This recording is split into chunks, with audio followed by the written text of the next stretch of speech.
that. And the final faraz we have is the final sitting, the qa'da akhira. Now the final sitting, so a final sitting, some people, you could have said second sitting, but that will be incorrect. It'll be final sitting. So that includes that which is in Fajr, because in Fajr you only have Fajr faraz. How many sittings do you have in Fajr? The Farz of Fajr, you only have one sitting, but that first sitting will be classed as the last sitting. But in another namaz, so for example in Maghrib, 3 rakat or 4 rakat Farz of Isha, 4 rakat Farz of Asr, how many sittings do you have? You have two sittings. So you have the first sitting and you have the last sitting. So the last sitting is what we're talking about. The ruling for the first sitting we'll mention next week, that is wajib. But the last sitting, that is faraz. So you have to sit in the last sitting for the duration that one is able to read the at-tahiyyat. That is the requirement, that you are at least able to read of somebody standing up accidentally for a fifth rakat. So sometimes it happens that accidentally it was a 4 rakat namaz and you stood up for a fifth rakat. What should you do? So there are two possible scenarios. Is you stand up for the fifth rakat after having sat in tashahhud. So you sat after 4 rakats, you sat down, you read at-tahiyyat, and then you accidentally stood up for the fifth rakat thinking it's the third rakat, for example. So you stood up after having read at-tahiyyat.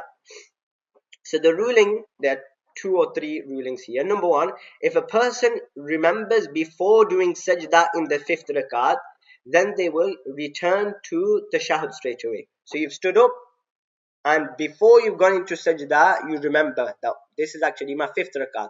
So what you will do, you'll go straight back down into tashahhud, and because you've already read at-tahiyyat from before, you don't have to read at-tahiyyat again. As soon as you sit down, you will do sajda sahw. So as soon as you sat down, assalamu alaikum wa rahmatullah, and you do 2 sajdas because you've already read your at-tahiyyat from before.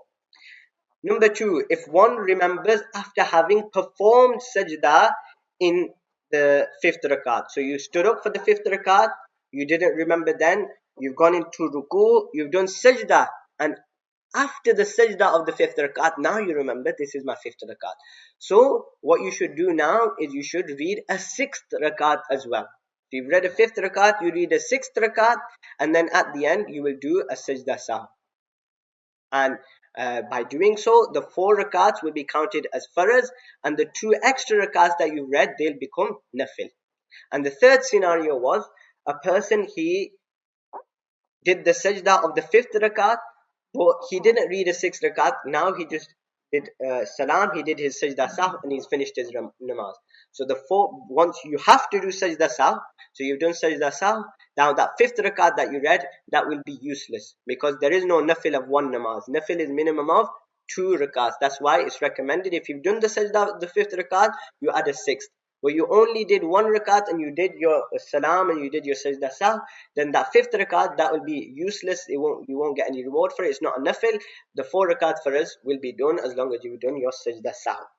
Now, the second scenario is that if one, he stood up for the fifth rakat, but he didn't sit down in tashahhud. So immediately after his fourth rakat, he just stood up. He didn't sit down at all. So now what is the ruling? So the ruling is, there's only 2 scenarios in this situation, that if the person remembers before the fifth rakat sajda, before doing sajda in the fifth rakat, then you will sit down, you will read at-tahiyyat, you do sajda sahw, and your namaz will be valid. You have to do sajda sahw in this scenario. But number 2, if you remembered after doing sajda in the fifth rakat, then now that namaz is rendered invalid. That namaz will not be complete if you've done sajda in the fifth rakat.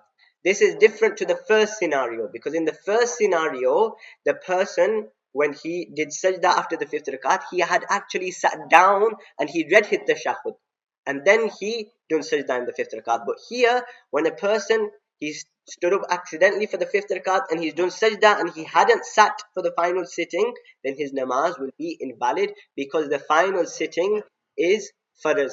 So here his final sitting will be completely missed. So the few differences between the two scenarios. The first scenario was if he had read the shahud and then he stood up, then he'll do sajda saw, and regardless if he adds a fifth rakat and a sixth rakat, his namaz will be done. But when you've not read the shahud at all, you've not read at-tahiyyat, you've accidentally stood up for the fifth without sitting, and now you've completed the fifth rakat with a sajda, then that namaz is invalid because you didn't do the final sitting. So that is the sixth